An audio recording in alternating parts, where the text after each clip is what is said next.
Hey everybody, welcome back to the Net Fit and Chill video blog. I'm doing a 5-part series right now on what your personal trainer isn't doing. So if you haven't watched the first 3 episodes, go ahead and go back. You can go to netfitcoach.wordpress.com. Thank you for subscribing, by the way, to that, and then my YouTube channel as well. I really appreciate it, guys. So point number 4. I'm just gonna get right to it.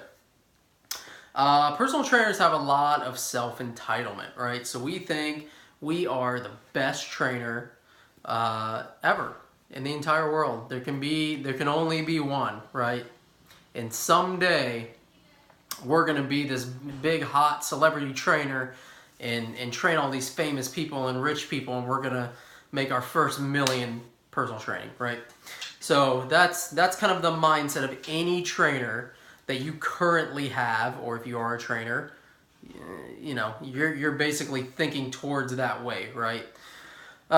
So if there was a point to this, a bullet point to this, it would be what your personal trainer isn't doing is basically not giving you good sessions because they think they deserve more.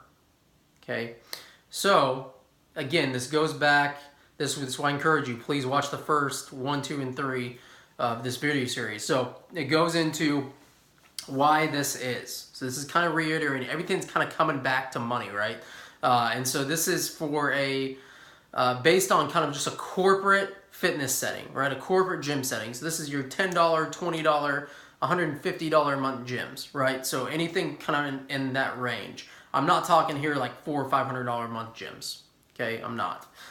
These are like the big mainstream corporate ran kind of ones that are just on every corner, right? Every highway, things like that. So I went into this a little bit earlier, but basically your trainer is making maybe $20 an hour if they're full, if they're training people.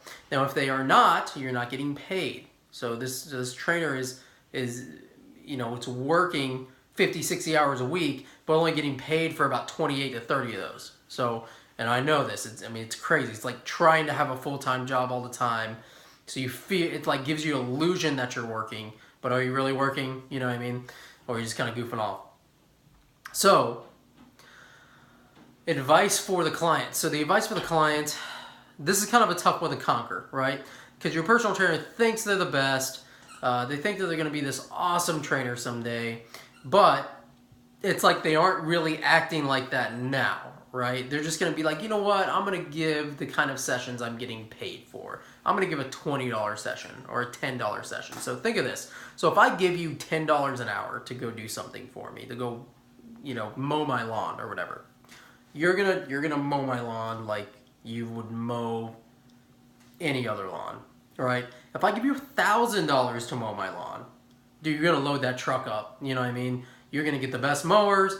You're going to, you know, you're gonna weed eat. You're probably gonna rake up, you know, extra leaves and things you find. You're gonna edge my yard. You're gonna make it look great. So that's kind of the point that I'm making here. So when you have a personal trainer, you know they're gonna take you through this exercise and that exercise and you know, maybe this one over here. You know what I mean? Like that. It's not. There's no tenacity there, right? There's no real end goal for them, for you. It's just just a revolving door because somebody else sold them the session or sold you the session, and now they kind of pawned off this extra personal trainer to you. So it's not like they worked for your business. Does that make sense?